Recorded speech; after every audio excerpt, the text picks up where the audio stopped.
Welcome to this, another in the series, the fourth, in fact, in the series of online forums organized by the Tourism Linkages Network, a division of the Tourism Enhancement Fund, an agency of the Ministry of Tourism. I'm your moderator and host for today. Donovan White is my name. I am the Director of Tourism at the Jamaica Tourist Board. So the Tourism Linkages Network plays an essential role in supporting the tourism industry's goal of achieving growth and development targets through the creation and strengthening of linkages between local suppliers of goods and services and the tourism industry. The network continues to play a key role actually, in creating collaborative relationships that build capacity and sustainability, which are drivers of socio-economic advancement. The work of the Tourism Linkages Network impacts stakeholders across a number of industries and sectors, specifically agriculture, manufacturing, gastronomy, and culinary, sport and entertainment, shopping, health and wellness, and of course, as we are here today, to explore the business of knowledge. Since 2016, the network has executed projects and programs which have provided opportunities for local suppliers to access the tourism supply chain.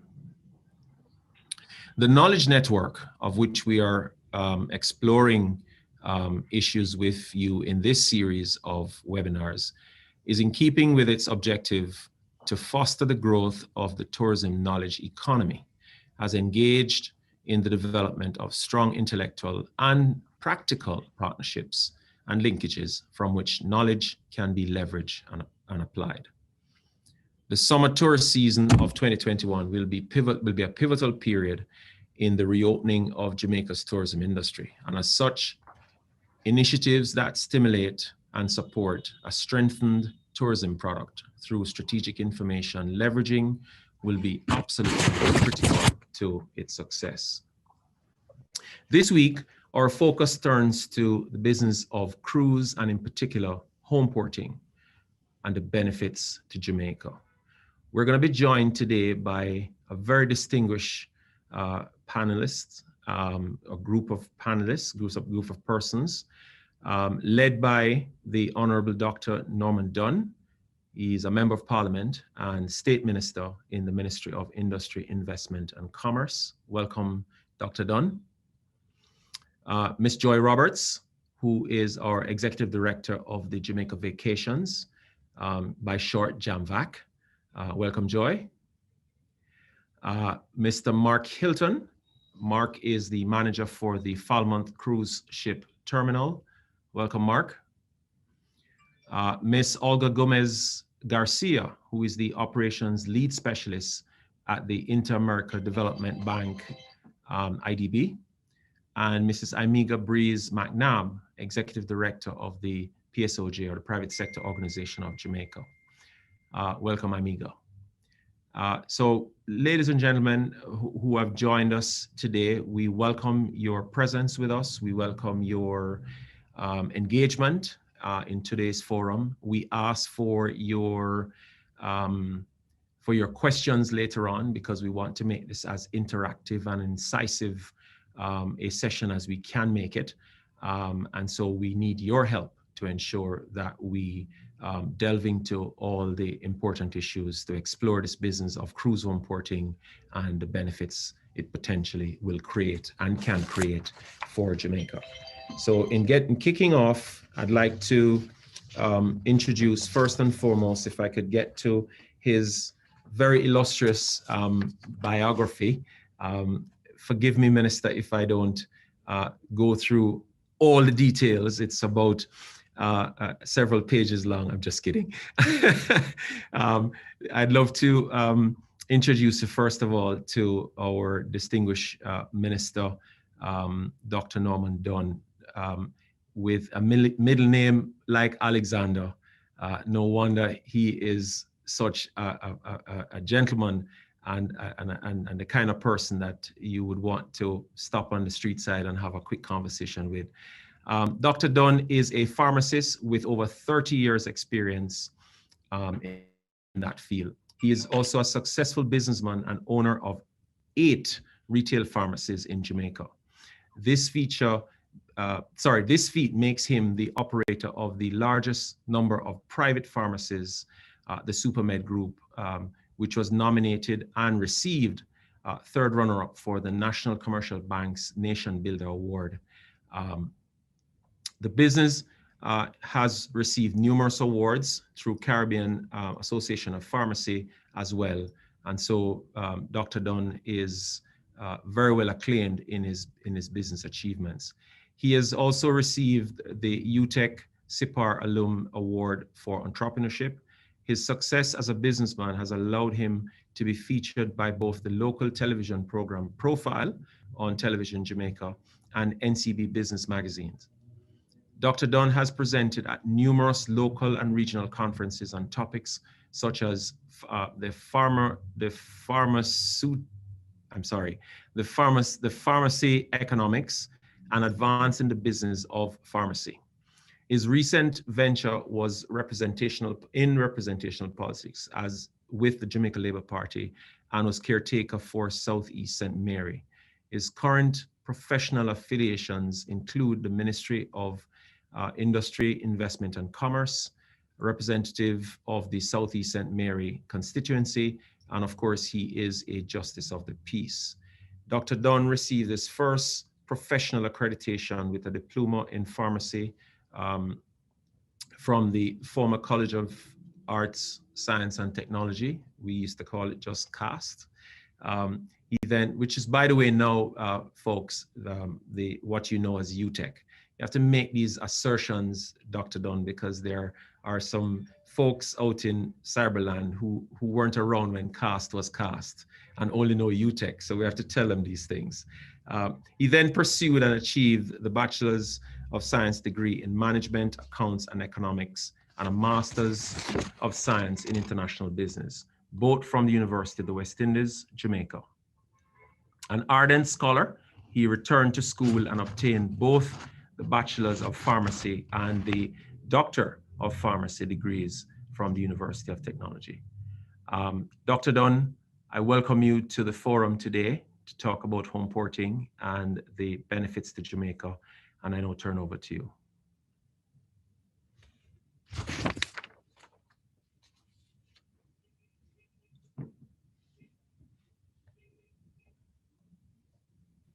All right, Donovan, thank you. Are you hearing me? We are hearing you. All right, thank you for that great introduction. One of the things that I am also very proud of is my journey in the Jamaica Defense Force. As you say, you're not able to read everything, but that's one of the things that I'm very proud of, that I was a part of the Jamaica Defense Force, and it is one of the institutions that I believe has cultivated, good practices in men and women in Jamaica, and I was happy to be a part of that institution. So here we are today in this very important webinar, and again, I must congratulate both yourself, Director, as well as the persons at the Linkages Network, the Minister in particular, for his continued vision. I mean, this man is something else. When you look at the accomplishment that he has had, both personally and for Jamaica, I mean, we are so grateful for his service as the Minister of Tourism and creating things like the Linkages Network and this whole concept of linkages, which is so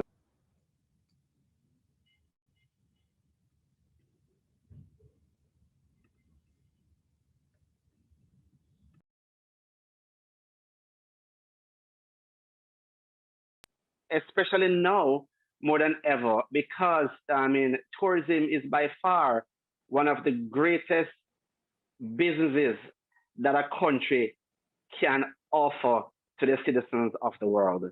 I mean, it is one where we are able to do so much in terms of highlighting who we are and what we do generally. So Donovan White, director of tourism, moderator Joy Roberts, and my friend Joy, Jamaica Vacations, Jamvac, Mr. Hilton, branch manager for the Falmouth Cruise Terminal, and a young lady which I met recently, Imiga Breeze McNabb, which I believe is a great individual, executive director of the private sector organization of Jamaica.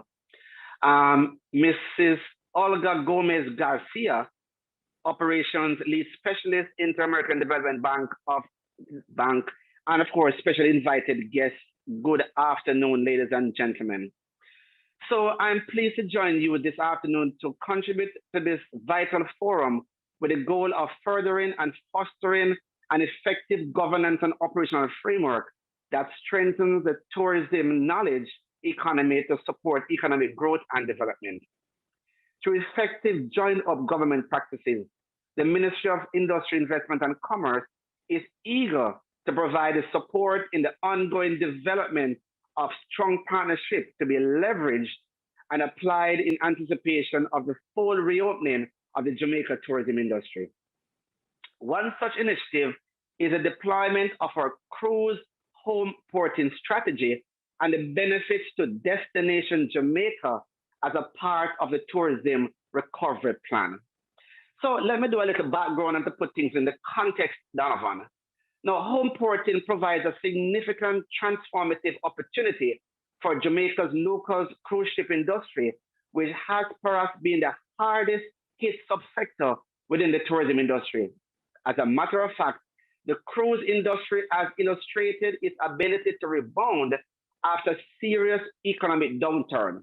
For example, during the 2008 global economic crisis, the number of cruise ship passengers grew between 2007 and 2011 at an average annual rate of 10.8% from 1.765 million cruise passengers in 2007 to 2,657,000 passengers in 2011. Additionally, the International Association of Cruise Ship Lines, that CLA, in 2015 pointed out that the global demand for cruise increased by 84% from 13.1 million passengers in 2004 to 22.04 million in 2014. Each year of the 21st century and until COVID pandemic struck, cruise experienced remarkable growth rates. According to the Cruise Line International Association 2019 data, the number of single persons that cruised in 2019 surpassed the 30 million threshold, carrying double the number of passengers that were cruising per annum a decade ago, and seemingly unstoppable globalization. And this was from a research of Palace and Vigalas in 2020, so this is current data. Of the cruise shipping generates approximately 160 million cruise ship passenger movement in world ports per annum. The Caribbean has already an advantage, serving over 40% of the global cruise market. Jamaica has a distinct comparative advantage given its geographical location and close proximity to major source markets for cruise ship passengers. The United States, in particular, which accounts for over 60% of the passengers. So, given this comparative advantage, Jamaica is in an excellent destination for homeporting, serving as an alternative for Miami, which is ranked as the largest and busiest homeporting, handling 5.6 million passengers with 1,185 cruise ship docks in 2017. So a cruise ship port is, in principle, interested in being home port for one or more cruise lines, as a total that is direct, indirect, or induced impact for it and the port-related city are generally regarded as higher. This is due to three sources. cruise line tendency to purchase goods and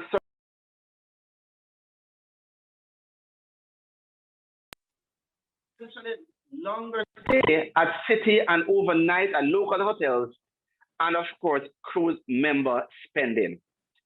So, in a study published by the Cruise Line International Association, CILA, in 2017, it was estimated that the cruise ship passenger spends 6 to 7 more times money in home port as opposed to a port of call.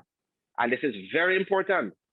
It is expected that the cruise tourism industry will repeat the rapid rebound experience after 2008 global recession, and therefore this downtime as vaccine programs are being rolled out presents an opportunity for Jamaica to lay the appropriate groundwork to optimize and optimize the opportunities arising from homeporting.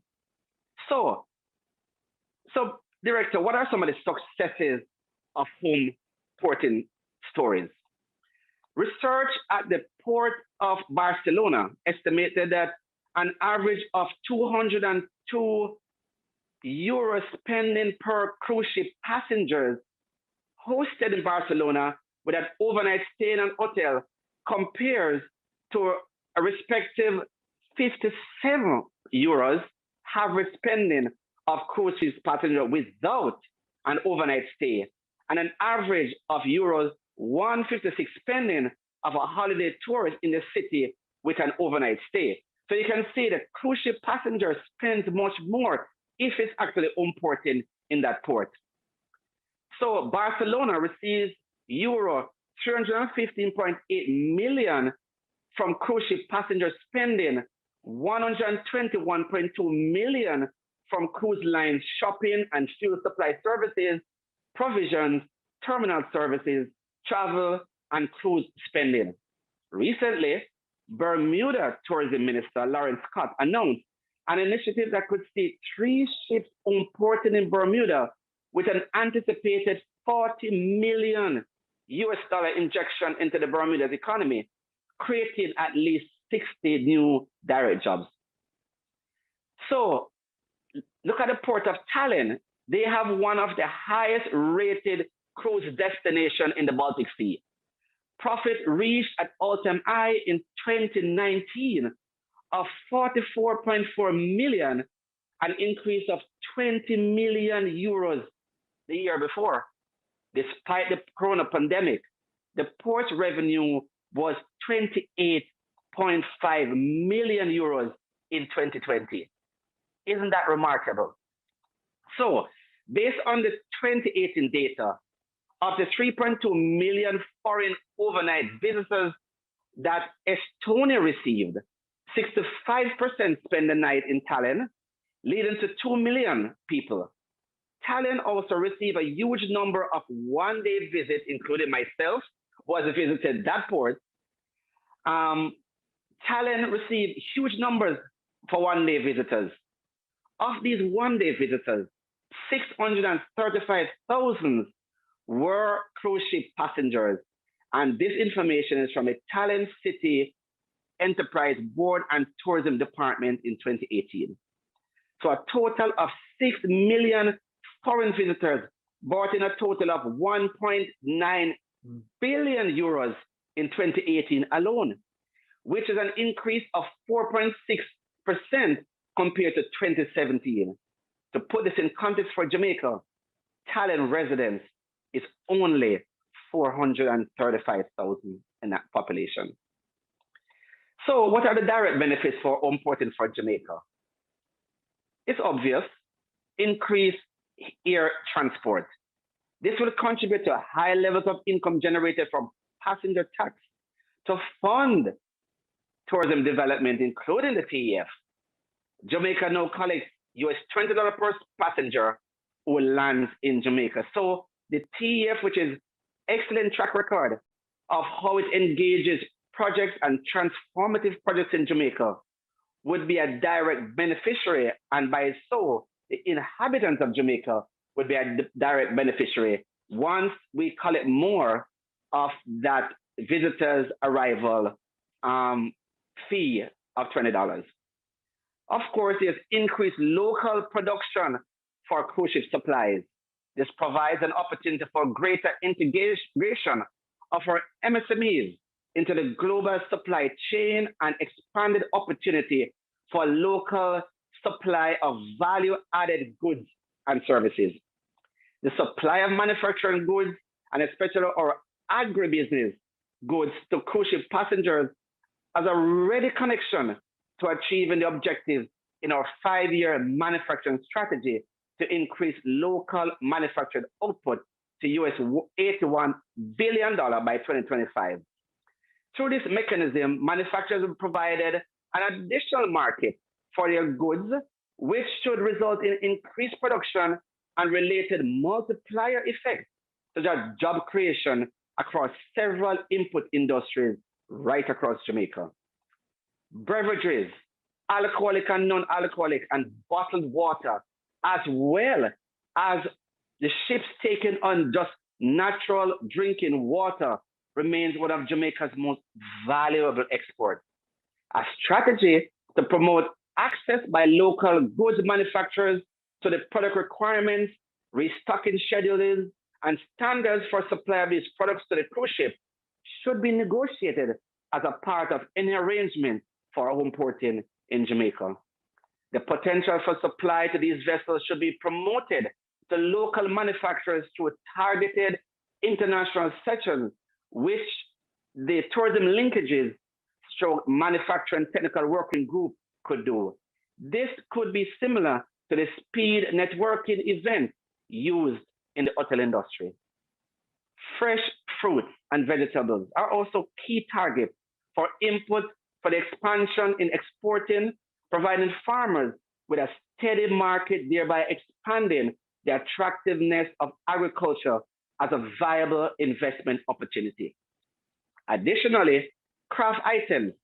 With the Ministry of Industry, Investment and Commerce Development and promulgation of our craft policy, an expansion of the cruise market through leveraging more import details will create a nearshore demand for our craft items.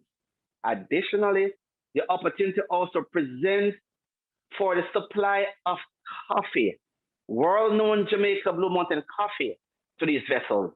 There's a push to increase coffee sales both locally and export, and this could be used as an important B2B sales channel. The Jamaica Coffee Exporters Association could be targeted directly in this regard. Additional services that could be offered that benefits Jamaica include increased bunkering demand, that is ship refueling. The expansion of the cruise ship through Homeporting also presents an expanded opportunity for Jamaica bunker supply companies to provide vessels with high sulfur fuel oil, very low sulfur fuel oil, and low sulfur fuel oil. Currently, 3 companies provide these services: West Indies Petroleum, WIP, Scott's Petroleum, and Bunker One Jamaica. With the increased demand, there could be real business opportunity for job creation in this area. Increased ground transportation is another immediate benefit. As a home port, there is inherent growth in the demand for logistics services for both passengers and crew. This provides a natural advantage for reliable and safe ground transportation companies. Of course, one of the things which has an immediate benefit is our increased stay over. The likelihood of a passenger overnighting is greater within the context of home port. The opportunity is expanded as crew members are also required to stay over accommodation. As mentioned prior, based on research at the Port of Barcelona, there is a US 145 difference in spending between a passenger with a stay over in Barcelona and a cruise stopover. The positioning as a home port will therefore increase probability spending within our economy. The Jamaica Promotions Corporation, JAMPRO, continues to work with the Ministry of Tourism to expand our room capacity. So over the next 3 years, it is expected that over 3,000 rooms will be added to the current room stock, which will augur well for the expected increase in stayover of crews and passengers stemming from home porting. Of course, the construction of these hotels will also generate additional income and job opportunities for persons within those locations. So there's also opportunity for multiporting in one destination. So Jamaica could present a unique opportunity given the diverse tourist offerings surrounding existing port infrastructure, such as on the island, and investment in port expansion. As such, there should be a strategy to promote multiple stops over within Jamaica. Before moving on to another country or island, for example, a vessel could home port in Montego Bay, but having a port of calls in Falmouth, Port Antonio, Kingston, Ocho Rios, Savlabar, and Black River before heading off to another country. And what that does almost immediately, it offers Jamaica as a full destination point. And therefore, the home porting would be of tremendous value because persons would already flown into Jamaica and they will move from one port to another port right here. So they make Jamaica an entire island destination for those particular passengers. What that will do as well, it will increase port infrastructure development and development generally, Director. So there are also multiple direct benefits to be garnered from home porting. If we are to do it successfully, it must be recognized that the selection and sustainability as a home port is often based on the infrastructure surrounding the port to enhance the destination experience.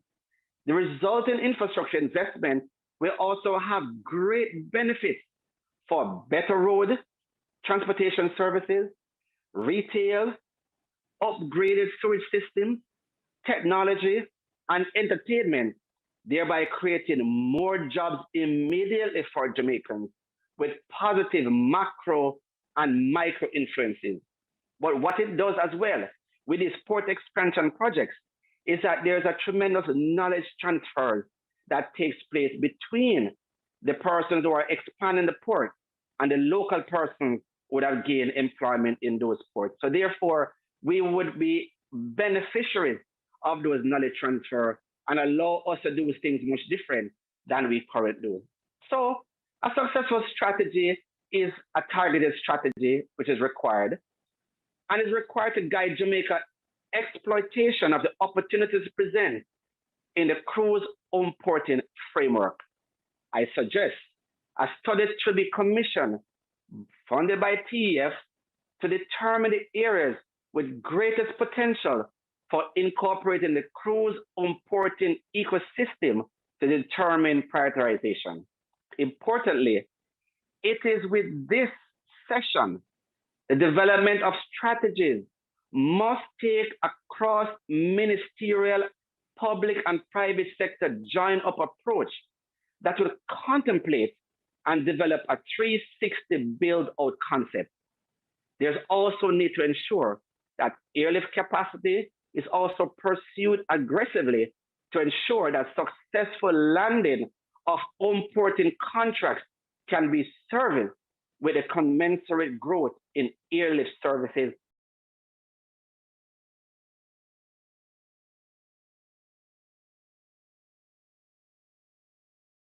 There are trips to the Caribbean, and I've been on several trips to the Caribbean, whether it's a Western Caribbean trip or a Northern Caribbean trip, etc. But maybe Jamaica could create a fifth dimension. And this fifth dimension could be, say, a southwestern itinerary that we could offer to cruise lines. And because we have for home porting, a cruise line must see a distinct benefit why they should import in a destination. So we could develop, as I said, this new fifth or sixth port of call or cruise destination point, and we could call it possible the Southwestern tour.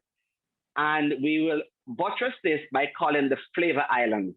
And why I added the term flavor islands is because we want to incorporate only islands that have a strong vibrancy to their tourism product, a strong vibrancy. So this is a flavor island southwest tour of those particular cruise line, that home port in Jamaica. And that home port it would be Jamaica, of course, and then would move on to the Dominican Republic. And it could do one or two ports in the Dominican Republic, then leave from the Dominican Republic, and then we head to Cuba. And we could do two ports in Cuba, Santiago, maybe Havana, leave from Cuba, then head on to the Cayman Island, and then head back to Jamaica. But before they leave Jamaica, they would go to Ocho Rios for 2 days and explore all the attractions there, then move on to Port Antonio, and then do maybe a 1 day in Port Antonio, or maybe move on to Kingston and do a 1 day in Kingston, and then move on to Dominican Republic, Cuba, Cayman, and then Jamaica. So we could create several iterations. So we could create a 10-day tour, we could do a 12-day tour, we could do a 14 days tour. And therefore, it gives that cruise line a great opportunity of why they should own port in Jamaica. So I hope this discussion has piqued an interest or some interest in why we should have home porting, because of the tremendous benefit which goes without saying that a country can derive from being a home port. But what it does, it also spurs the additional tourism attractions, built out of additional ports in Jamaica. And by doing so, all our citizens, especially where the ports are, the port of calls are located, or the main port for that particular cruise line, the tremendous benefit that can be derived by those citizens and by extension, Jamaica. Thank you very much. Thank you very much, Minister Dunn, for that presentation. It's always great to have good context being made, especially supported by statistics. The information you provided, I think, is extremely important. I note particularly the level of growth Jamaica had between 2007 and 2011. Those are tough years for the global economy, yet Jamaica still realized some 10.8% average growth per year during that period in terms of cruise passenger arrivals to the destination. The other note I made that I thought was quite important, and was closer to the end when you spoke about the ability or the opportunity of home porting to provide almost a multi-destination, not almost, a multi-destination experience within the destination of Jamaica. And the reason for that, as we all know, is the level of uniqueness of each resort area in Jamaica, or each port area in Jamaica, so that a traveler moving across the island via cruise could have a different experience in that port that they have in the last one. So that's a fantastic opportunity, and that also will give rise to the ability of our small and medium businesses to benefit significantly from these cruisers stopping in their town. So again, Minister, thank you so very much for that presentation. And again, I wanted to take the opportunity before our next presenter to welcome those persons who joined us since we got started, and welcome you to today's webinar on the business of home porting, cruise home porting in Jamaica, and the benefits to be derived by the destination in a long-term and in a sustained kind of way. To bring us move us through this agenda, which is quite packed, I'm going to introduce our next speaker after Minister Dunn. Most of you will know her. Joy Roberts' journey with the tourism industry began in 1977 when she joined the national airline, Air Jamaica. She spent some 6 years there learning the intricacies of the industry, chief among them in the customer service and operations areas. She has drawn from Air Jamaica, she was drawn from Air Jamaica back into entrepreneurship when she started her own travel agency. At a time when not many persons were offering tours in the Caribbean, as a tour operator, Joy was able to package and offered varied tour packages. Mrs. Roberts also operated the first travel school in the island. Since then, Joy has served in management positions in several entities, including the former Caribbean Airlines, the Tourism Product Development Company, and now serves as Executive Director at Jamaica Vacations, short JAMVAC. She also has been invited to serve on several boards, both locally and overseas, and is the founder and co-founder of the Kiwanis Club of Lauderhill in the Lauderhill Chamber of Commerce, respectively. Ms. Roberts is a licensed real estate broker and holds several certificates and diplomas from different Jamaican and international institutions and universities in management relating to tourism, technology, real estate, urban planning, project and property management, restoration and upgrading of historical buildings. Ms. Roberts is a dynamic, innovative, result-oriented, out-of-the-box management professional with over 25 years proven track record in implementing creative strategies and leading teams to achieve and exceed goals in various industries. Joy, so very happy to have you talk to our wider audience as well as our close audience on this Zoom webinar. So welcome, and I invite you now to take us through your presentation. Thank you, Donovan. So great to be here. Let me reach out to Minister Don, my friend Minister Don. Boy, Donovan is thinking that if Minister is listening, he would probably be worried because he sounded as if he knows his thing, man. My colleague and friend Mark Tilton, Mrs. Garcia, and Amigo McNabb. Good afternoon, all.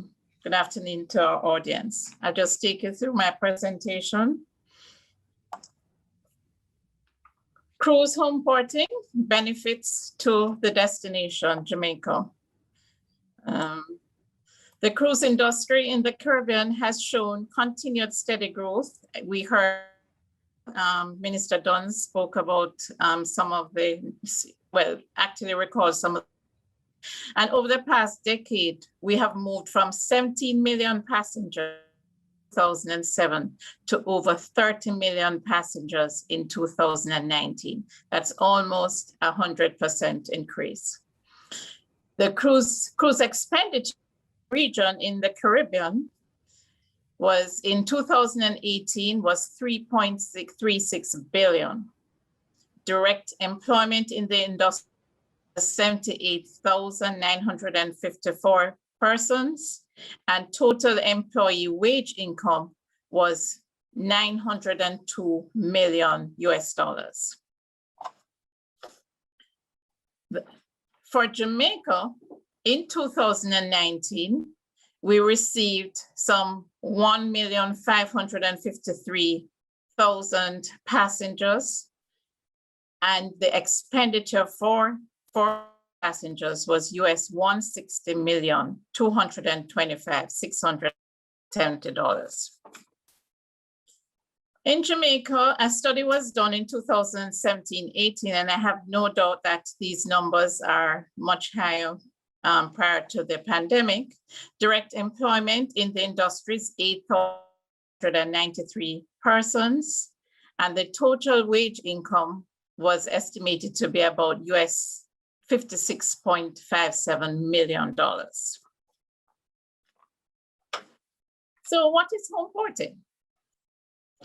Home porting could be described as when ships use a port or marina to its home regardless of its registry. It also allows us to begin or terminate a cruise in the home port. It's called a turnaround or a hub port. You know, in the airline business, we talk about hubs and how important these hubs are. And in the cruise business, the home porting is also referred to as a hub port. Essentially begin and end their cruise in the same port. Sometimes it's known as a loop. Home porting generally generates larger economic value benefit to a destination, and it ties the passenger to the destination before or after the voyage. So let's talk about some of the benefits to home porting. According to a BREA study, and Minister Dunn spoke about the world, but in the Caribbean, passengers and crew tend to spend up to 3 times more at a home port. Internationally, it's 7 times, as Minister Dunn said. Hotel accommodations are usually required pre and post cruise visits. Shipping in of container loads of provisions, increased revenue from local services, garbage disposal, bunkering, freshwater provisioning, slush removal. Increased revenue from procurement of locally grown provisions, increased revenue from procurement of locally manufactured food and other supplies, and increased visitor numbers. Land-based tour attractions, rest, bar, and places of entertainment benefit, added airlift in most cases at the moment, charter services, rental of real storage, refrigerated, receival, and storage of goods, rental of office space for local staff, employment of ability of local residents to purchase cruises directly from Jamaica. They don't have to pay the additional fare to go to Miami to join a cruise, to go to Texas to join a cruise.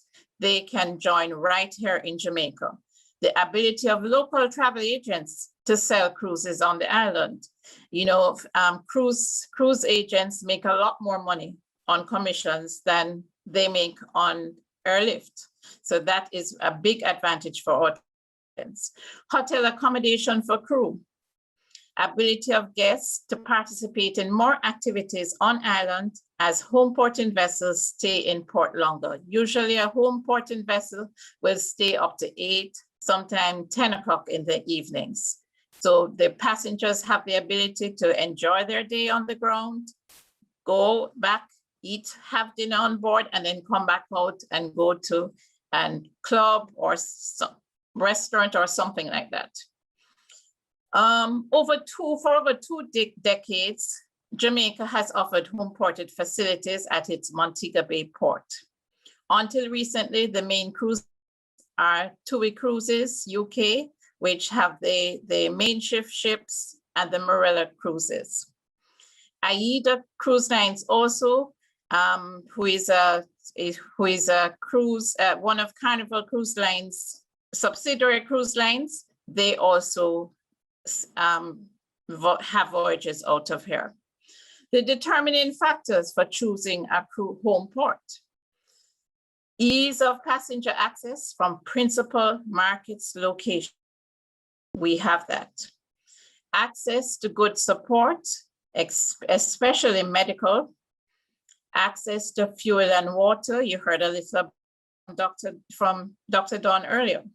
Access to environmentally friendly disposal of garbage. And that's very important for the cruise lines these days because they are being judged on how environmentally friendly they are. Willingness to facilitate the movement of crew, port infrastructure, and efficiency.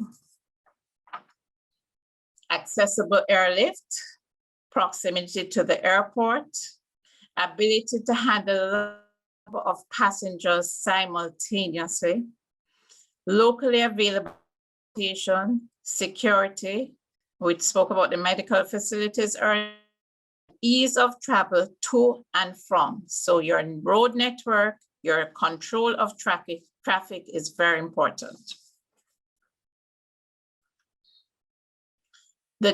Additionally, and most important, is satisfactory regulatory and fiscal environment.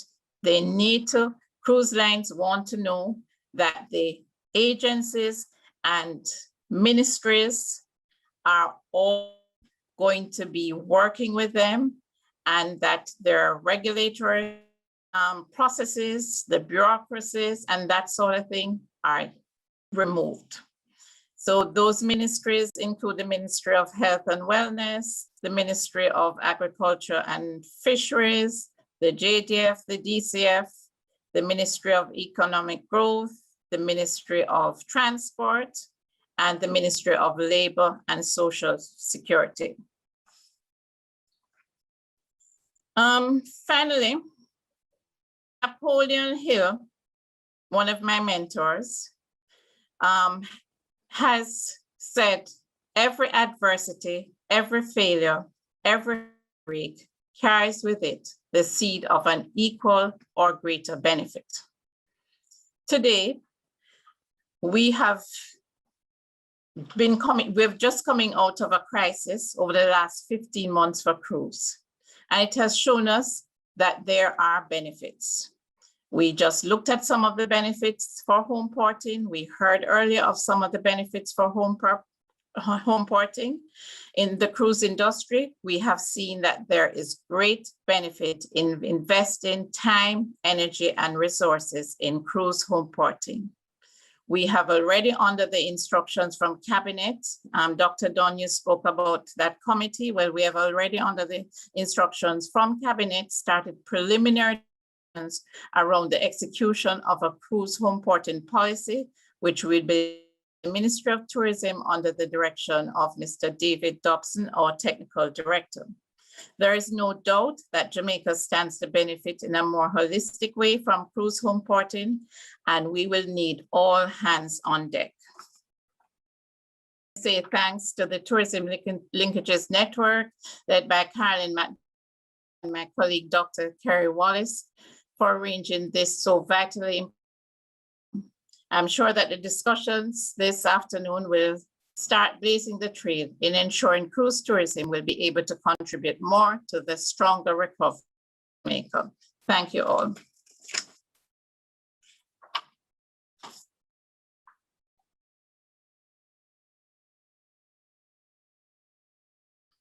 You need to mute Matt Donovan. Oh, I'm sorry. Thank you. I was saying thank you to you and your team for the work that you continue to do in facilitating these developments and marketing opportunity for cruise lines in Jamaica and for cruisers to come to Jamaica. So I want to extend that level of gratitude to you. It's important to hear you talk about, over 2 decades we have been doing homeporting. So there's a level of experience that has been developed within the destination already for this expansion, which is really what it would be, and for us to be able to utilize our ports more aggressively, but more importantly, to create even more opportunity for our business sector and create more linkages, if you will, across the space. So thanks again for your presentation. I'd like to also to take the opportunity to engage our viewers of this webinar on homeporting, the benefits to Jamaica, to continue to send your questions in. We will take them in our Q&A segment later on in the webinar. So look forward to getting your questions and to getting our panelists engaged with all your burning thoughts on the subject matter. Following Joy, we'd like to introduce for his presentation for today, Mark Hilton. Mark is the manager of the Falmouth Cruise Pair. Mark is driven by a passion for success and a strong desire for attaining results founded on a platform of integrity and character. Mark uses his skills and experience to realize organizational transformation while improving the lives of others. Mark has served as the peer operations supervisor with the Tourism Park Development Company between 1996 and 2004, and as general manager for the Choco Caribbean Adventures between 2004 and 2006. Mark ventured into private entrepreneurship in 2006 before he started at the Port Authority of Jamaica in 2011 as the ground transportation and customer service coordinator at the Falmouth Cruise Ship Terminal, and since 2015 has been the port manager. Mark believes that he should approach each day with a sense that he can overcome all challenges through tenacity and the belief that the gift of life is adequate for the attainment of your dreams. Great thought there, Mark. Mark, welcome to today's webinar, and we await to hear some good news and some great information from the terminal of Falmouth. Thank you very much, Director. Good afternoon, everyone in the social space. Good afternoon to the other panelists. Thank you so much for having us. Thank the TF, the Ministry of Tourism, and the Linkage Committee. We're delighted to be here to speak about Caribbean cruise home porting in the post-pandemic era. What drives a decision for a cruise line to select a home port? And we looked at three main topics. One is proximity to the source market. And so we look at the ability to get to your home port. There is also airline cost, what the passenger is going to pay for airline tickets, and also the proximity of the airport to the cruise terminal. Then there is the services provided at the terminal, the home port, and the cost for those services. There's also planned itinerary. And in terms of the services provided, you're looking at consistency of services. You're also looking at quality of service. And some of these would have been spoken about earlier, but critical are things like bunkering of fuel, fresh water, provisioning. In terms of your itinerary, you're looking at moving from your home port to other ports of call. And so you want to ensure that your home port is within reach of other ports of call. And you want to look at the possibility of getting from home port to a port of call within a maximum of 48 hours. You don't want to be spending more than 2 days at sea. So deployment is a critical issue when you consider home porting. What are the benefits of Caribbean home porting? You're going to be looking at increased hotel bookings, utilization of unused berthing space, which is critical. In terms of our location, Jamaica, most of our cruise calls are midweek. So there is capacity for weekend, and most home porting activities take place during the weekend. So we're able to utilize berthing space on the weekends. If we launch out in a bigger way into home porting, you're developing things like stevedoring services, the ground transportation network will be utilized in greater degree, expansion of the berthing, the bunkering and provisioning business, opportunity for the creation of brand legacy. What happens is that when the guests come to your cruise destination for home porting, many of these guests, they will come 2 days before their cruise is expected to sail. And so they will spend that time in a hotel. Some will also, at the end of a cruise, will spend another couple of days at the destination. So there's an opportunity for increased room activity and also to build your legacy, because these are the guests who are going to be speaking about your destination, who become your ambassadors. And then there is increased opportunity for agricultural supply, hospitality, retail trade, ground transportation. So those are benefits that the Caribbean derive from and can derive to a greater extent from home porting. What are the factors which have created a window of opportunity for the Caribbean and Jamaica? It's a continuous approach being taken by the US Center for Disease Control and Prevention. They are very stringent with what the demands should be on cruise lines in terms of limiting the COVID-19 pandemic and to ensure that there is no further challenge for Americans. Then there is the issue of the politically driven challenge by Florida, which is a main home porting destination, particularly for the Caribbean.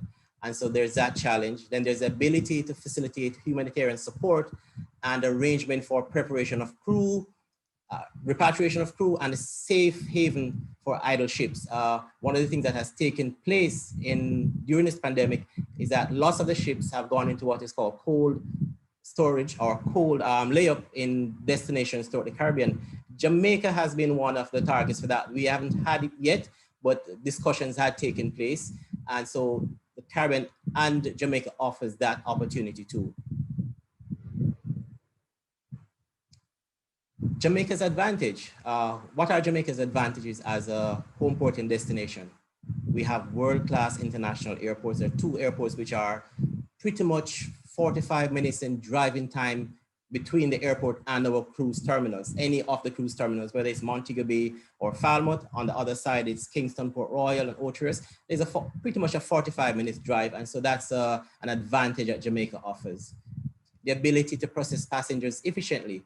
We have a highly trained and effective team of tourism and cruise shipping professionals from agency, customs, immigration, port workers, security, stevedoring staff.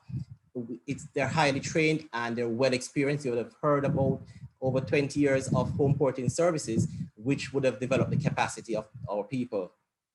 We have a good and varied growing transportation network. We have the fleet to offer, whether it is from the established tour companies or from the smaller domestic operators, the individual jute JCL operators. We have the fleet, we have the seats, and they are well trained and well experienced. The location Jamaica grants access to any Caribbean port, as I had said before, within 48 hours. So if Jamaica is your home port, you can get to almost any Caribbean destination within 48 hours. And then there's a proven track record in port security and terminal operations, which is a critical issue when you're dealing with home porting, because one, there's a conveyance of passengers, but there's also the provisioning of supplies, containers getting on board the ship, and security is of paramount importance in this regard. And cruise lines are very keen on security of vessels, but also security of passengers. So, and we have the track record for that. Jamaica's advantages continue. The future of fuel in cruise ships is with LNG, and Jamaica has the capacity to deliver, and we are currently doing that with some cruise lines. The ability for multiport, that would have been mentioned earlier also. You could home port in Montego Bay and offer 2 to 3 different ports of call within the island, or we could do a combination of ports of call in Jamaica after home porting and then to other Caribbean destinations. So we offer that option. As I said earlier, all cruise terminals are able to offer home porting and are within 45 minutes from the international airports. An effective and supportive regulatory environment. Our customs, immigration, our police are all well trained, are aware and understand the nature of the cruise business. They're able to deliver. There is a level of understanding and interconnectivity between and among the agencies in terms of working with the cruise lines. And effective and support, I mentioned that non-restrictive visa requirements in terms of crew members coming to join ships in Jamaica. It's easier if crew members are coming from destinations like in Asia, where there might be visa requirements to enter the United States. Coming to Jamaica, most of them would not have to provide a visa. It would be easier to access the cruise lines that way. So what are the challenges? So they're quite, we've spoken, and the presenters before me have spoken about the benefits, and they're wide and varied, but there's some challenges, and key among the challenges is airline ticket cost. If we are able to get airline ticket costs down to a more attractive level, we could grow or expand the home porting business. If you look at the ticket cost to go to Florida today, it's possible that you're going to spend $500 to $700 for return. We have to compete with destinations in America. People coming from the East Coast, people coming from further up north. The ticket cost is a prohibitive factor. And so both Jamaica and the entire Caribbean has to look at what are those taxes on airline tickets in order to assist and provide a stimulus for the growth in the home porting business. The other issue is the adequacy of solid waste and recycling facilities. Cruise lines are, as was said earlier too, cruise lines are keen on ensuring that they conduct themselves consistent with global environmental requirements. So we have to ensure that the solid waste management and storage distribution is done according to international expectations. And this provides an opportunity for us to develop areas of recycling. And there's been an ongoing discussion and interest expressed in this area. And so that will be a key factor also in driving the home porting business for Jamaica. So overall, I think Jamaica is ready and it's an attractive destination for home porting. I think we can grow our capacity. I think we have competent people. Here at the Port Authority, we have invested heavily in the infrastructural side of it, but also we have invested significantly in building a human capacity. Most of our security personnel and port management personnel have been exposed to international training. I've traveled overseas to look at other port destinations, adopt best practices, and there's a deliberate attempt to undertake ongoing exposure and training for personnel in order to prepare Jamaica for growth in this area. So I want to thank you again for having us, and we're open to participate in the questions later on. Thanks, Mark. Of course, you are open to participating because you are our partners. We cannot do this without you. Thank you.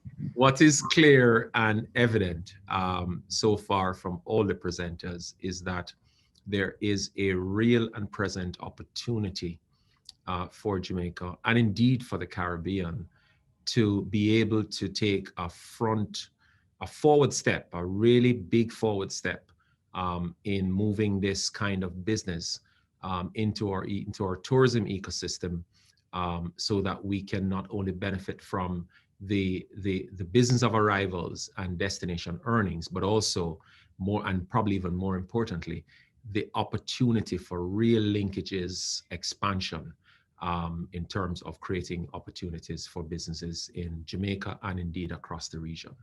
So again, I thank you for your presentation, and we look forward to, as you say, questions from the viewing public later on in the presentation. We have in our midst in today's panel a lady who comes very highly recommended from one of our biggest multilateral partners in the IDB. Her name is Olga Gomez Garcia. She is a development economist specializing in the tourism sector. Currently, she works as an operations lead specialist at the Inter-American Development Bank, where she leads the tourism sector policy dialogue and projects for 9 out of 26 borrowing member countries. Olga has a MBA specialized in tourism, in the tourism sector from Cornell University in Ithaca, USA, and ESSEC Business School in Paris, France. Olga has been working at the IDB since 2008. Previously, she worked as an economic and tourism sector advisor for the Spanish Parliament at the United Nations World Tourism Organization, UNWTO, in several roles, and for several private sector companies such as Procter & Gamble, Mazars Tourism, and Grupo Leduc.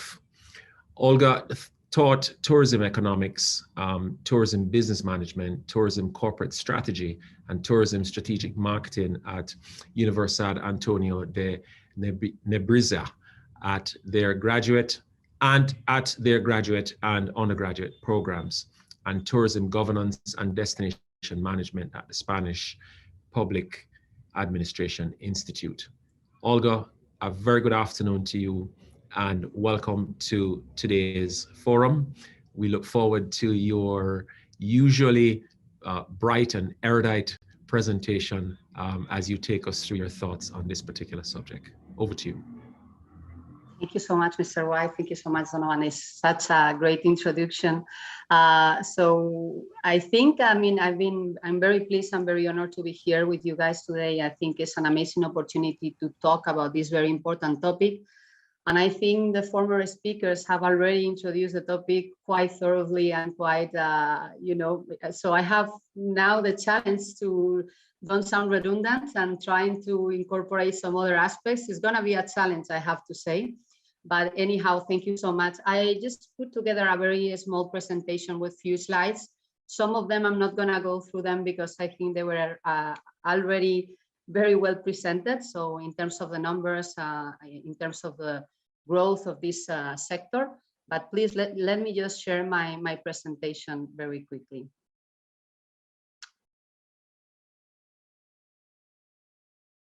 Here we go. I hope you can see it and that is adequately okay. Well, as I said before, well, thank you so much. I feel very honored to be part of this panel with such coveted speakers. And I would like to, I have been working with Jamaica for already quite a while. I'm very pleased of being part of the people who is working with the tourism policy in this country. As I said, I think the evolution of the sector has been very thoroughly presented already, and as well how much the Caribbean is benefiting from the growth of this sub-industry. And one of the factors that I think already has been emphasized, but it cannot be emphasized enough, is how loyal cruise passengers are, and how many times once they try it, they will decide that they will probably go out again on this type of trip. No, so that makes that if you are able to have an activity related to this type of travel segment, is very important. We know how loyalty is incredibly important, and more than ever in this type of times that we are now living with such an impact in the sector given the COVID pandemic. No, loyalty is more important than ever. I think some of the benefits already, I feel I'm going to repeat what it was so brilliantly already presented here, but let me just emphasize some of these aspects.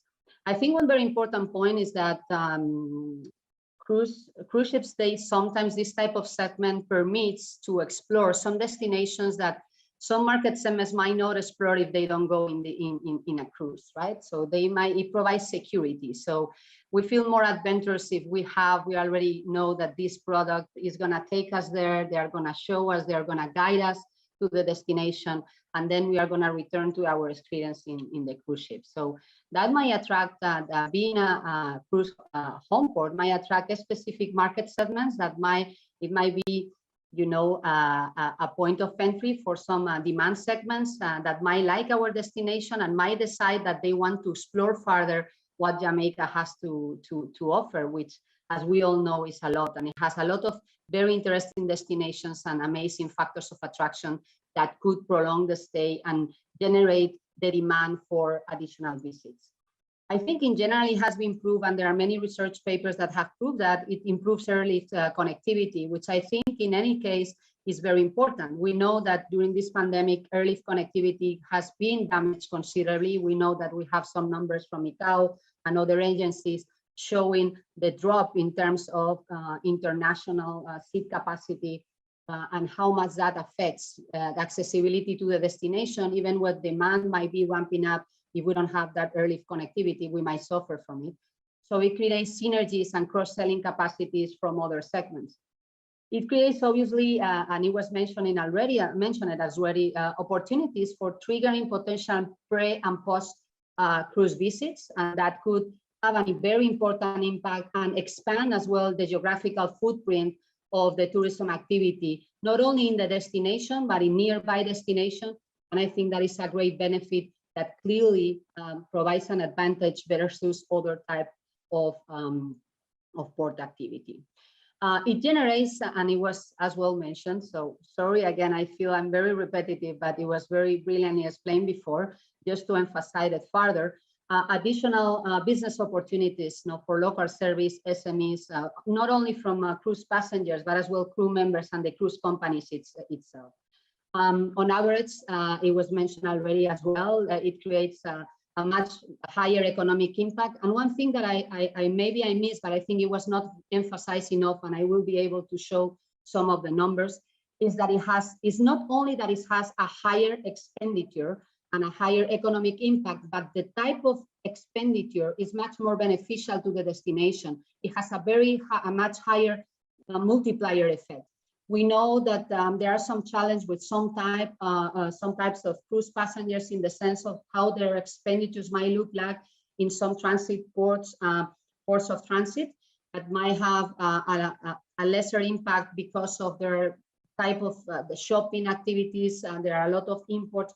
In this type of expenditure, we will see that the lodging expenditure, which normally generates a higher impact in terms of employment, tax revenues, and general economic activity, is a big part of this type of expenditure. So it's not only higher, but it has a much higher multiplier effect. So just to emphasize this aspect, which I think is very important. Of course, all this economic activity, this additional economic activity, not only in terms of volume, but in terms of the multiplier effect we are just mentioning, it creates employment opportunities for the host community and for the residents of the destination. So I think that's amazing that we have seen that this pandemic has just impacted us with 62 million jobs out of the 330 that the World Travel and Tourism Council estimates worldwide. This is a very big impact. Fortunately, is less than what it was even expected. So let's stay with the positive. But it's very important to generate those jobs and to continue with the growth path that this amazing industry as is tourism has to offer. And obviously we have as well the forms of revenues, generate revenues for the destination, for the government at all levels, which might be as well invested in the resident and the host communities and the destination infrastructure, social programs. I mean, all the realm of possibilities, no? I think that it has been discussed. Here are some numbers of some studies that have been conducted in terms of what is the difference between the spending per home port passenger versus the per transit passenger. I think the graph is very visual, very illustrative. I think I'm not going to stop much more there. I think it has been already along the other presentations as well shared. And this is in terms of the expenditure and the category of expenditure. I think let's stop around here for a minute or two, because as you see here, you have the different type of expenditure depending of the demand segment that we are considering, and in all of them we see a higher multiplier effect that we might see in other forms of cruise activity. I think, and it was brilliantly presented as well about what is the cruise home port selection criteria that normally is considered, but obviously proximity to an international airport, accessibility, which means connectivity and cost. It was just discussed by the previous presenter, and it was very clear in terms of how this is a very important factor. Security, this is an important factor as well in all senses. I mean, rule of law, and as well and physical, and the absence of violent crime, etc. Attractiveness of the main factors of attraction close to the cruise home port, which is, I mean, we were talking about the opportunities to go to the destination pre our cruise trip and or stay later, and that what it will be impacted for me to consider if I want to consider this more of my trip, my experience, my leisure trip. Obviously, the factors of attraction of that home port or that are nearby that home port are going to play a very important role. And I think, fortunately, I mean, Jamaica has a lot to offer and many factors of attraction that are unique in kind. So that is very important. Another point that I think it was as well discussed is the availability of critical infrastructure, access to critical supplies in variety, quantity, and quality. There are very specific requirements for this type of tourism, and we have to be able to provide. This creates business opportunities, but we obviously have to have the capacity to provide those. Comfort, obviously, to cruise passengers. This is obvious, probably, no? If it's really problematic in terms of the arrangements, the timetables, whatever, it might generate a barrier that we don't want to have. port use for cruise ships and passengers, protection of weather conditions that clearly, and especially now that we are talking and see the impact of climate change, this is going to be a major factor that is going to be increasing in terms of the way it has. And regulatory environment, Ms. Roberts was precisely emphasizing this point, and I totally agree. I cannot agree more with the importance of this single item. Here, there are some other elements comparing what a transit port requires and a home port. What we see is basically that a home port requires more. Obviously, it has greater benefits, but as well, it requires certain characteristics that maybe we will not ask for a transit port.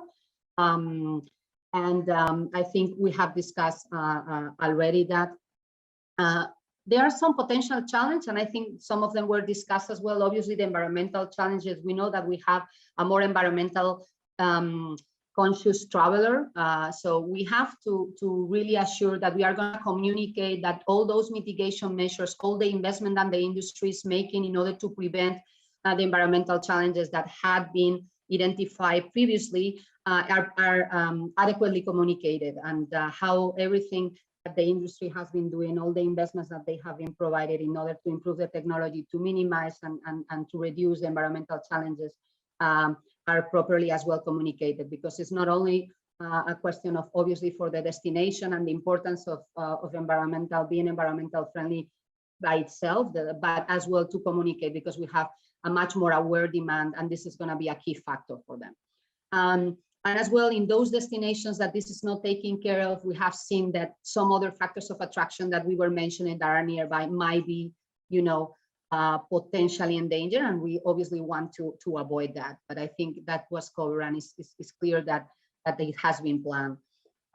Infrastructure, this is a big investment, so we know we are in a business which has a factor of seasonality. So we have to create a capacity for a demand that sometimes has a peak in demand, but then for other parts of the year might be, reduced. So how we are going to navigate those aspects, the critical mass, the destination bargain power, in the sense that we have that very important vessels that are coming with a very great number of passengers. How are we going to keep those cruise ships coming to our destination with all the competition that we currently have?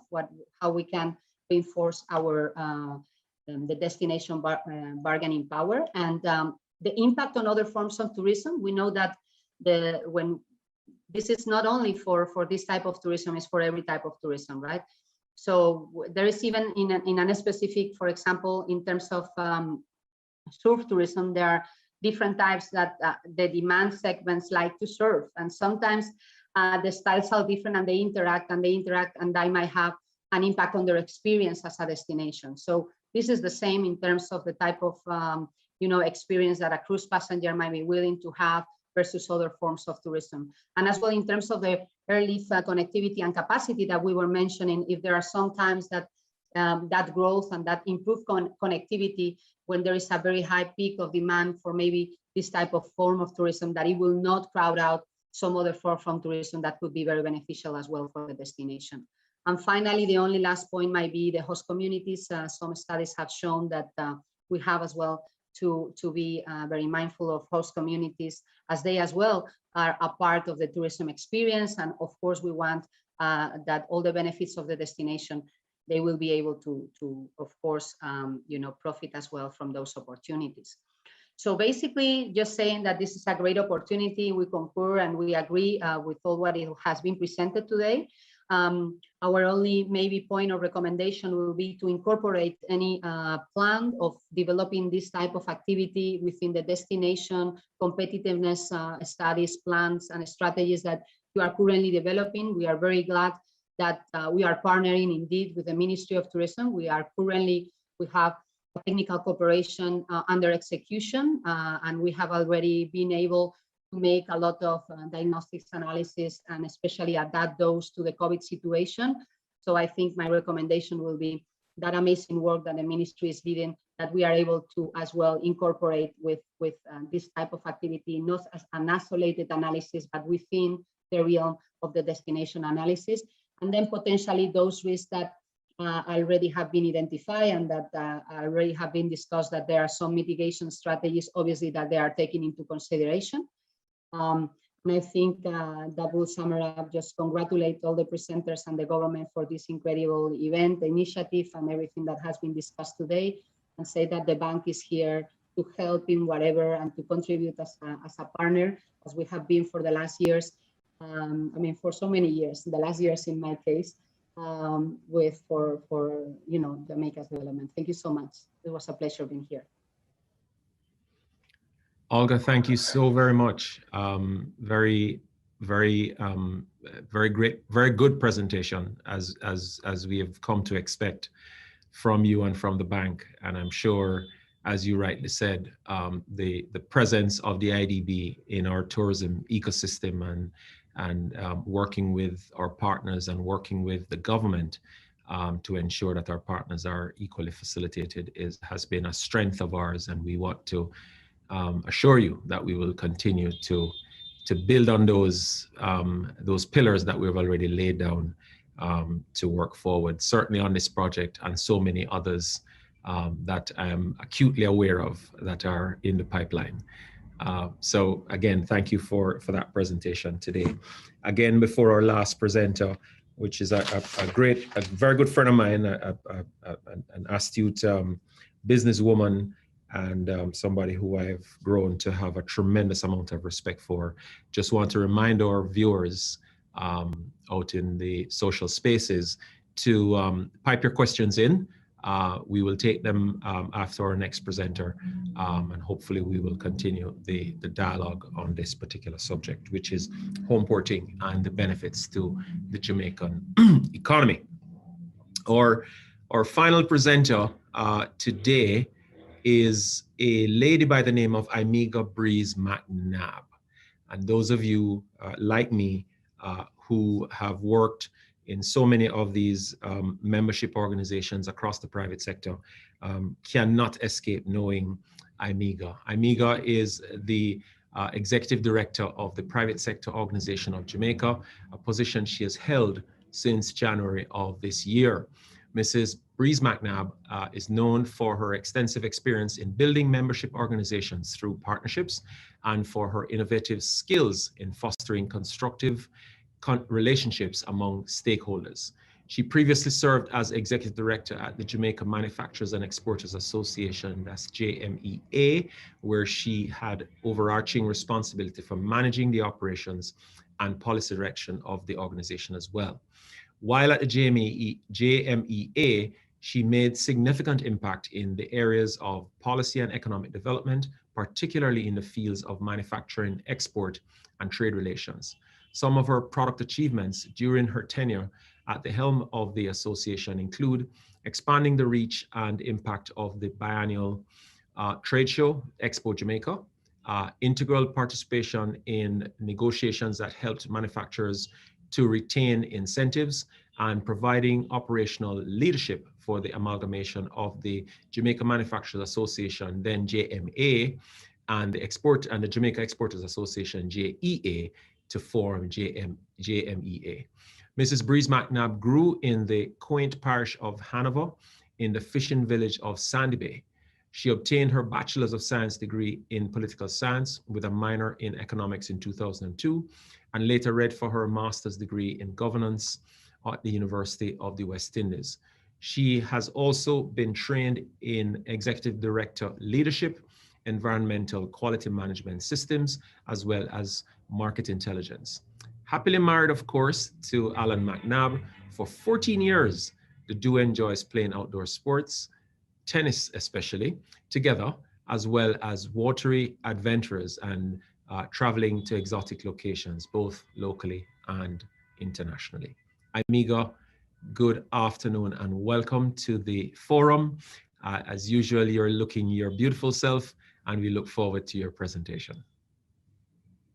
Thank you, Donovan, Chair. It's a pleasure being here this afternoon representing the private sector, and I want to acknowledge all protocols, Minister Dunn, distinguished panelists, and all the participants Olga, I think I do have a greater challenge than you had because of all the excellent presentations that have come before. But I'm also going to go through the process of explaining, going back through some of those data and just some of the benefits for the country and our people. So I'm going to share the presentation. And I hope that you are seeing it. Yes, we are. Okay, fantastic. All right, so the PSOJ recognizes the value of tourism to Jamaica's national development efforts. And the PSOJ is a membership-based association which has other associations within our constituent, one such being the JHTA. And as such, we work very closely together in advocating for sustainable growth of the tourism sector. So you heard the numbers. You see that Caribbean is a leading cruise destination. We've heard that demand is outpacing supply. We've heard about the large increase in terms of the persons that are coming to our island. And we've heard about the numbers in terms of the benefit for Jamaica itself. I was invited to speak about the linkages for the private sector element of it. So I wanted to focus in terms of the numbers of cruise visitors, 29 million. That's a lot of persons within a year.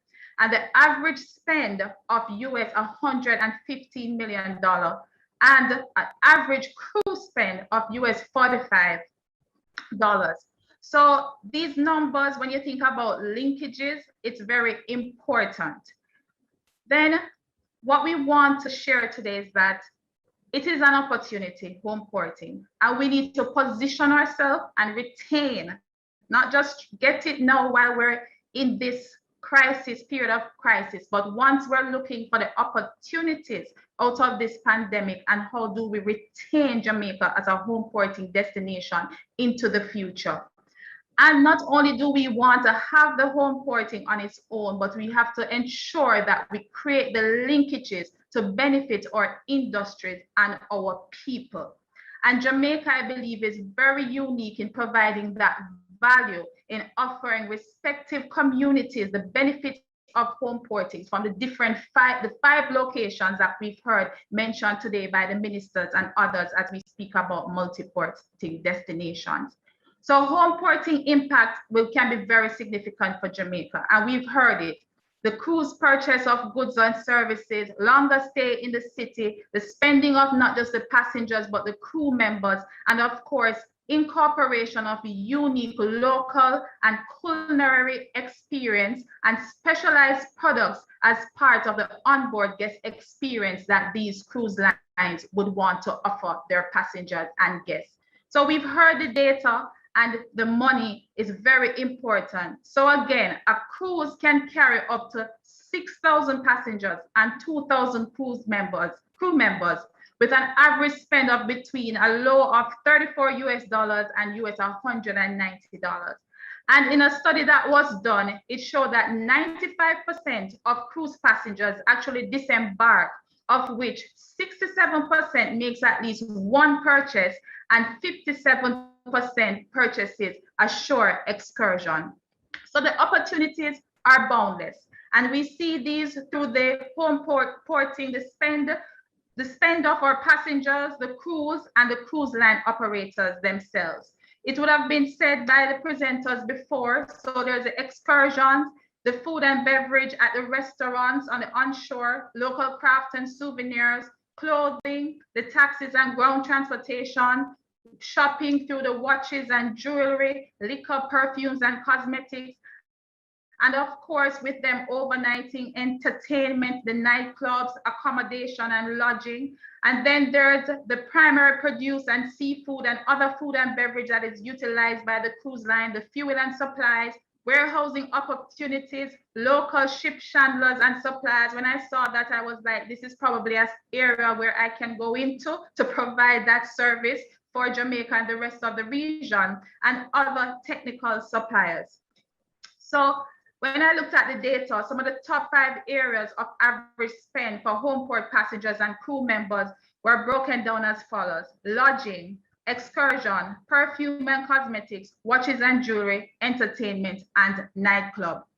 Additionally, the top share of onshore visits was at the restaurants and bars, taxis, ground transportation, excursions, local craft and souvenirs, and lodging. So as you see, the benefits are there for the entire industries within Jamaica to capitalize on.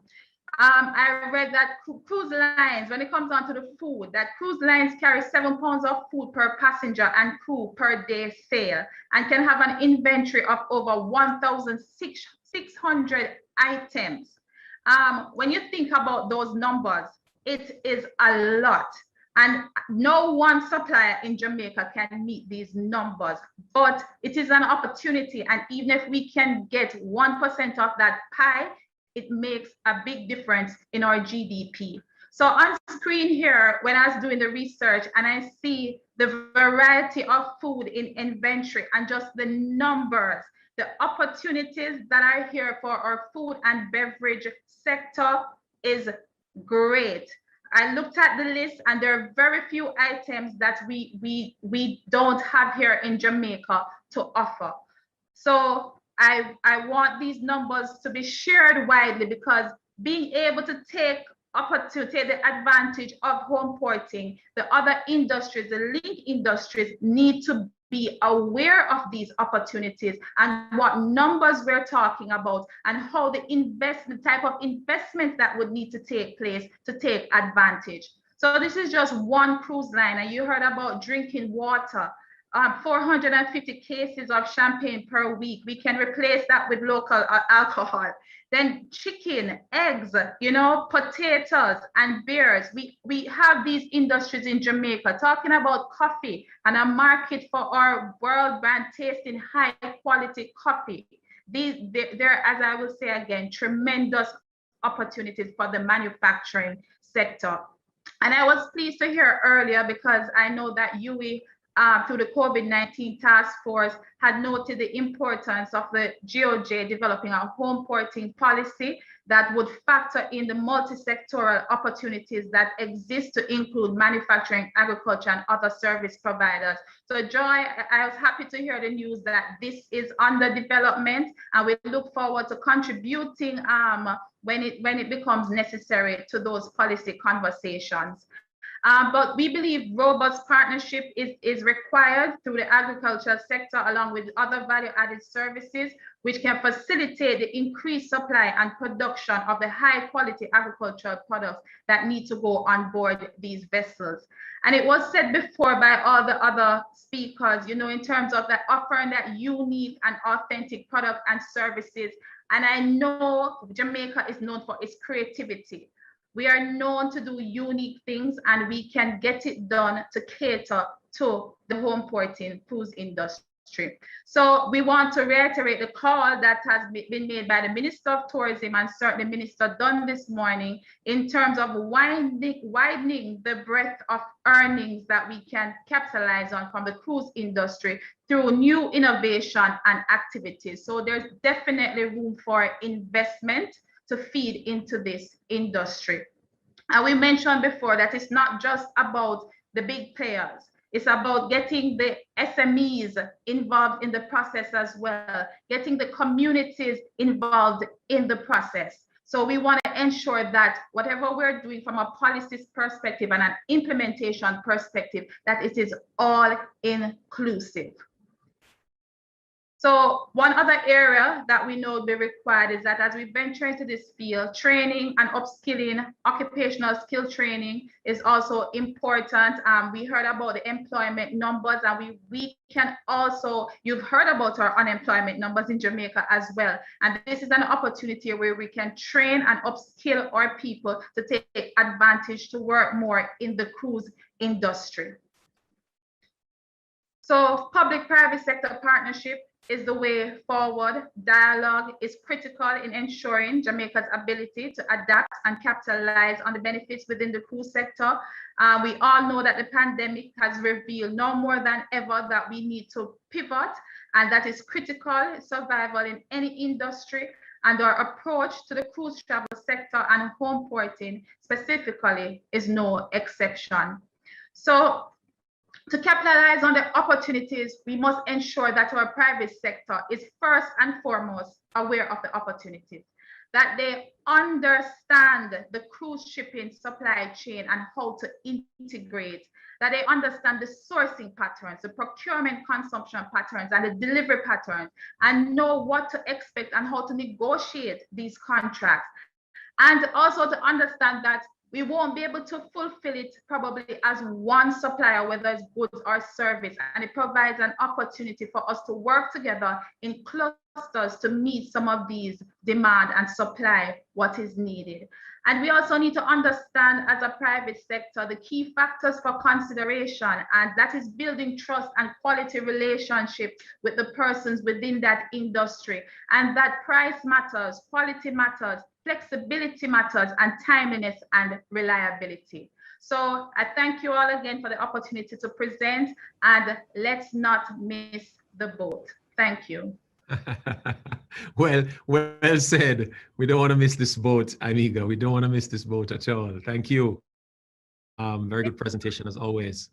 So we've come to the end of our presenters, which have all done a phenomenally good job of really engaging with the audience and providing the kind of robust kind of information that they can use to their benefit, certainly in understanding the size and scope of this opportunity, and begin to figure themselves through how they begin to see their way to having these opportunities materialize once we get this up and running. There are some questions, I'm told. I have a few that has been sent to me already by our hardworking social media team led by Renee over at Tourism Enhancement Fund. And the first question I'm sent here is addressed really to, I think, the Ministry of Industry and Commerce and Investment. Is Homeporting related to the development of the logistics hub in Jamaica? I must apologize. Minister Dunn has had to excuse himself for another pressing engagement in Parliament, I believe it is, and so he had to leave. However, I do have on the webinar Miss Ashpole, Dina Ashpole from the ministry, and I may ask Dina if she is able to provide a response to that question first. And the second question, Dina, which is also addressed to the minister, it says, Minister Dunn outlined how the country can benefit from cruise homeporting. As an SME, how can we be part of this homeport if and when it is implemented? I believe those two questions would be truly accorded to the ministry. And then after, if any other panelists may want to chime in, please let's engage. So Dina, would you want to jump off for me, please? Not a problem, Donovan. Thank you for the question. As you said before, Minister Dunn had to step away for another engagement. So I'll attempt to answer what I believe Minister would answer. While it's not directly related to the Homeport, the logistics hub initiative, of course, it's a larger part of the logistics, the build out of the logistics infrastructure. So it's almost a backward and forward linkage to the logistics, the entire logistics infrastructure. As an SME, how that person can get involved in the build out of it, of course, there are many options. Minister Dunn would have mentioned the opportunities for manufacturers. He mentioned beverages. He also mentioned coffee producers, and also in services, for example, transportation services, waste management services, and so forth. So it depends really on the industry that that person is in. But The opportunities cover the full gamut, I would say, of different parts of industries. And so there are opportunities that will be inherent in rolling out a Homeporting initiative. Okay, thanks, Dina. I may also ask Amiga, if from the perspective of the SMEs, if you wanted to chime in a thought there as well. Well, I'll say when I looked at the number, Donovan, they're very large numbers that the cruise lines procure. And I don't think that one SME on its own will be able to supply. So what I would recommend is partnership with like manufacturers within the space to be able to meet some of that demand that is required.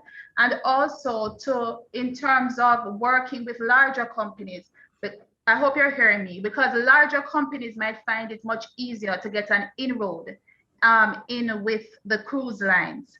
But these large companies may also need to contract or subcontract some of the work for the goods that are required. So that's how I would recommend that the linkages could take place to take advantage of the opportunities that exist. Okay, and Olga, I probably would just ask you, how is the IDB lending framework at the macro level structured to facilitate some of those MSME development opportunities that may come out of this? So thank you very much. We have different instruments that we apply and execute in the different programs we have with countries, from financial instrument, matching grants, technical assistance, education. So we try to, for example, we have several programs now on execution phase, where we facilitate the identification of new business opportunities. We assist with the development of a specific business plans, access to certain key inputs. And if I may, I will love to complement, because I think Ms. Rees said, Mia said something super important before, is those linkages. And so here we have two scenarios, right? We have first, how we can be a supplier or how we can provide for the cruise ships. And that definitely we will need a very important critical mass, and it will be probably absolutely a must to have those linkages that were explained before, and trying to get those connections, trying to have that type of arrangements. And then as well, this type of cruise segment provides other opportunities, because it's when we are saying, for example, the pre-trip or post-trip, then that is the traveler by themselves sometimes, that they will just explore, and maybe we can think how we can identify very well what are the needs and the specific desires of that demand segments that might come to our destination, and how we can create particular offerings and adapt our offerings to that demand segment. So I think we have kind of a two-pronged approach, depending on who we are targeting, and obviously as well we have the crew members.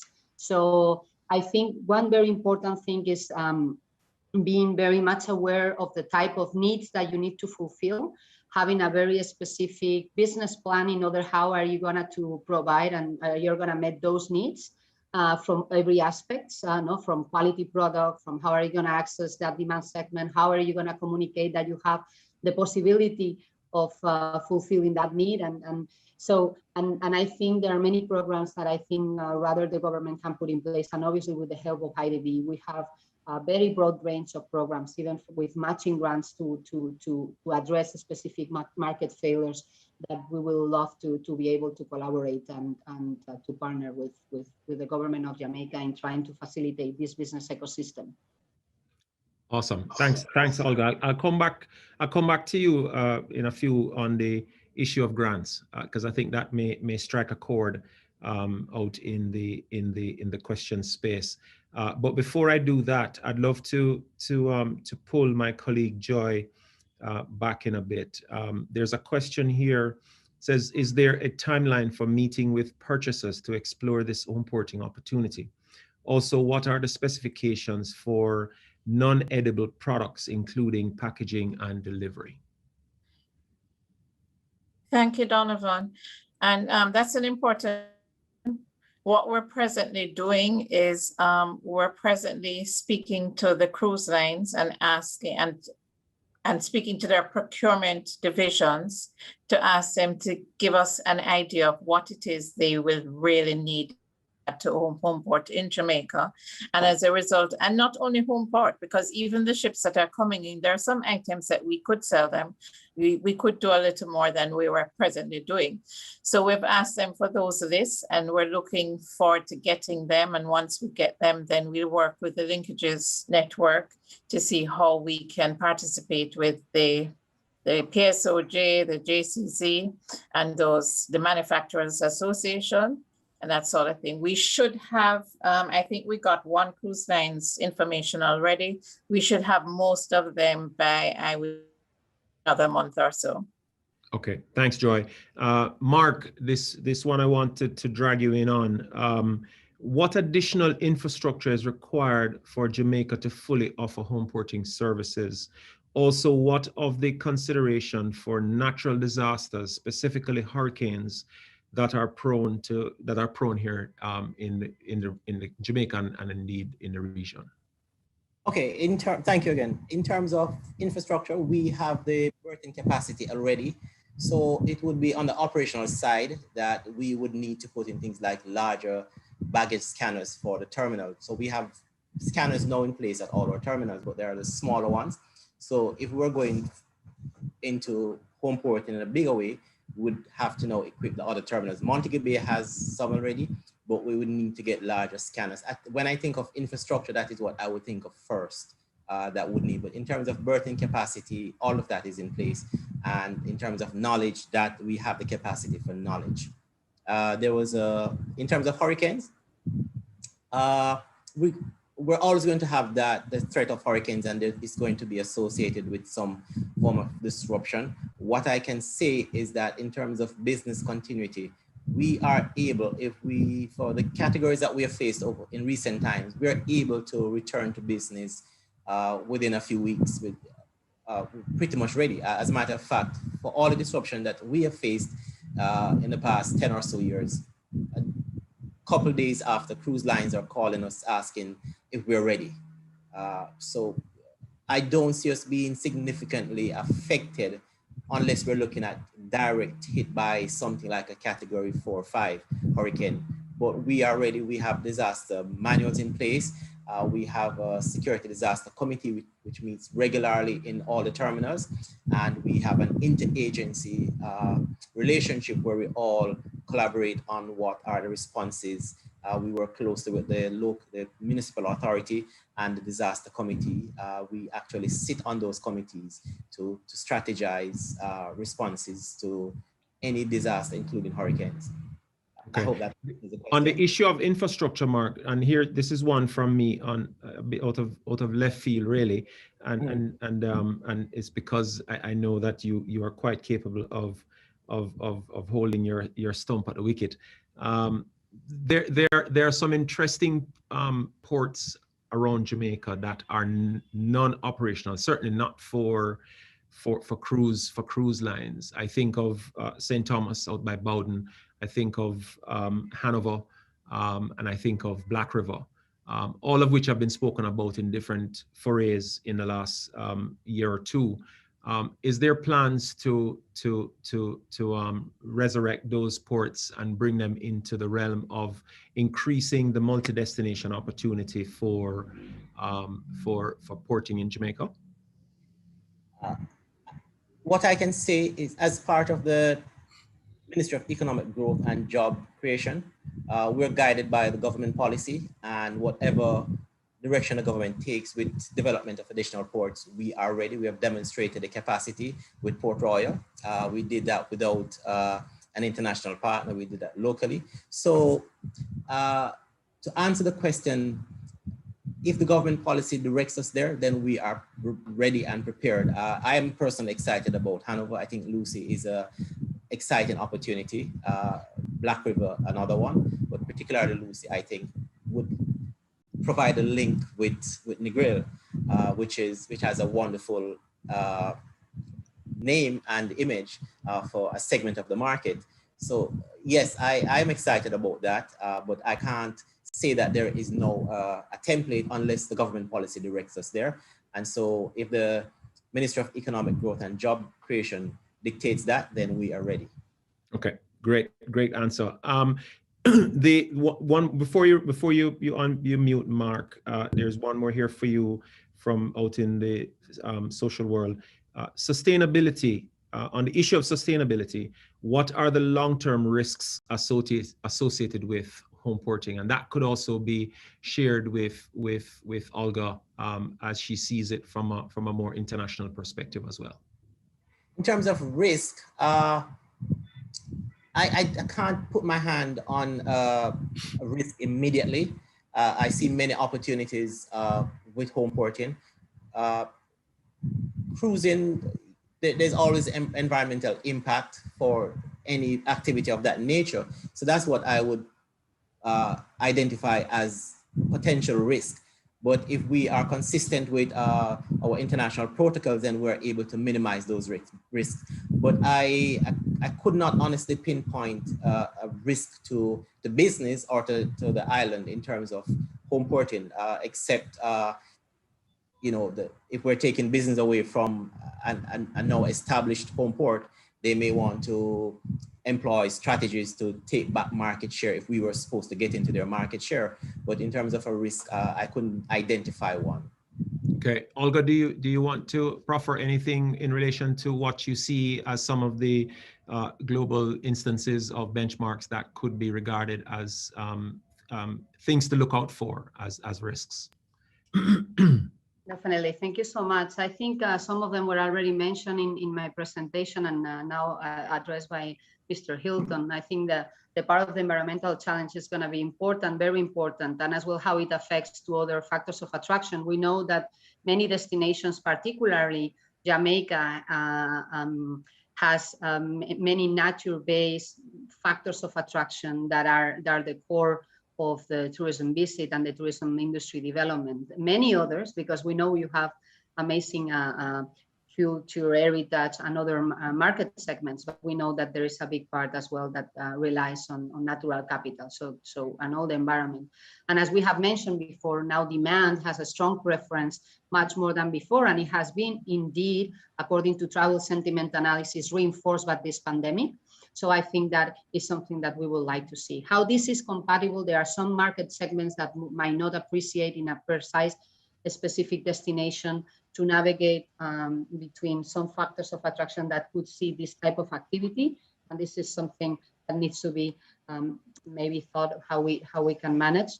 As well, the crowding out effect that this form of tourism might have versus other types of tourism is a risk big, though it only needs to be taken into consideration and to assess if there is a potential risk for that. We have seen that in some destinations, even if we already have discussed the benefits for cruise home porting, overnight tourism has a very important impact. So, and when we take a look to the numbers in some destinations, we see, and precisely I'm thinking in a couple of them, like 80% of the visits provide 20% of the revenues, and the opposite, 20% of the visit, 80% of the revenue. So while we will not like in any instances to crowd out some time of those very important market segments in that sense. And then hosting communities, they need to fully participate of the benefits that this type of activity is going to provide in terms of employment, in terms of entrepreneurship, in terms of creating opportunities for education, for everything, all the realm. This is an amazing tourism industry that it not only provides jobs and revenues and income for many population segments, but as well, it creates opportunities for financial inclusion, for the spread of innovation, technology that go much well beyond the tourism activity itself. So I think more than a risk, I think the risk, we could put it as a missed opportunity, as in terms of how we are going to take the full benefit from this activity. I think I'm not forgetting any crucial point. Maybe only one, that is, as we said before, there is the return on investment aspect. And I think this is normally very much taken care of in the sense that we do all our analysis and due diligence, but it generates big investment, and any investment in any country has an opportunity cost. What you invest in one project, you cannot invest it in the other one. And therefore we have to be sure that when we are making our selection in terms of the allocation of these resources, this is what is more interesting, and we are fully understanding what are the pros and cons vis-a-vis the other opportunities of investment, especially from the public sector. So I think that will be my answer. So good stuff. Director, if I may, just briefly, in terms of risk, I would say capacity to manage the capacity of the towns. Once you get out of your airport and your seaport, where you've already resolved your capacity issue, is to things like road network, traffic congestion, things like that. So capacity of your town is something that you'd want to pay attention to. How many home port investors could you have in, say, Montego Bay in a day, and what size, what amount of persons you're going to be using your infrastructure in your resort towns. Okay. The last question. It's two questions. So it's a two-part question for Joy. Joy, the question is: do you have projections for cruise shipping in Jamaica for the remainder of 2021? And how are you engaging, or how is tourism engaging through the government with the authorized transportation companies such as Juta, JCAL, and Maxi? Okay, let me take number one. We don't have a projection just yet, because as you know, RCL just yesterday was the first cruise line that was approved for conditional sailing. The others are still have their application before the CDC. So until we know exactly what that is going to be, we couldn't estimate figures yet. As it relates to the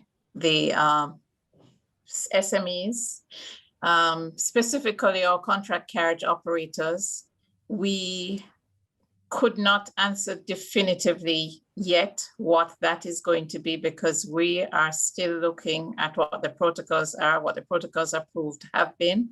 What we do know is that most of the cruise lines that come to Jamaica have indicated that 98% of their passengers would be vaccinated and 100% of their crew would be vaccinated.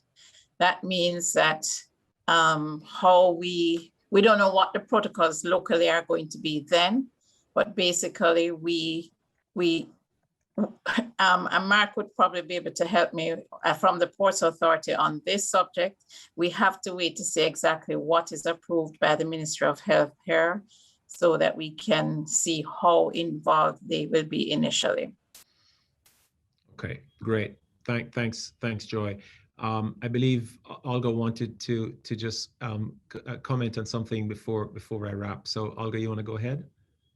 Thank you so much. I forgot an important point, that we have international evidence, and I think it's worth mentioning, even if we have already addressed it a little bit. It was the thing of resilience, and in that sense, building a very resilient infrastructure and activity, not only in terms of the infrastructure itself, but continuity, business continuity. We have seen that some other home ports, because of natural disaster, had to stop their activity. And once that the vessels reroute their routes, it's very difficult to get them back. And that's a major challenge, because you have made very substantive and very important investments, and that could create a risk. My apologies, I forgot. I just wanted to add this point, because I think it's very worth, especially now in the design phase, to think about that business continuity. Thank you. Definitely. Thank you so very much, Olga, for coming back to make that point. Well, all that's left for me really is to wrap up. But before I say my goodbye, I wanted to say how very good I feel today that I was able to spend this time with these persons that have shared their thoughts, their ideas, their knowledge and experience on this subject, from the Honorable Dr. Norman Dunn, MP and State Minister at the Ministry of Industry, Investment and Commerce, Ms. Joy Roberts, Executive Director of Jamaica Vacations, Mr. Mark Hilton, manager at the Falmouth Cruise Ship Terminal, Ms. Olga Gomez Garcia, who is operations lead specialist at the Inter-America Development Bank, and Mrs. Amiga Breeze McNabb, Executive Director of the PSOJ. It has been a phenomenal afternoon, I believe, certainly a good last 2 hours of it, spending with you.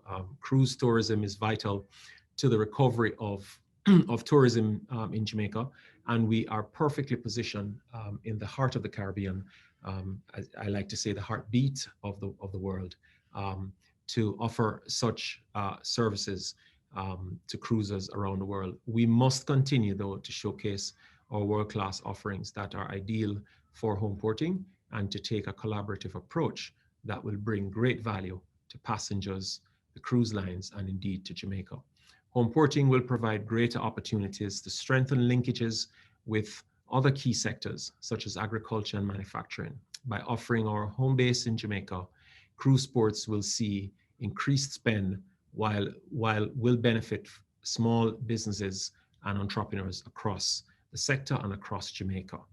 While the July restart from the United States in terms of the cruise business is looking very promising after some announcements over the last couple of days, it is still important to discuss this topic, the benefit of home porting to our beautiful island, and look for ways to increase this service in the future.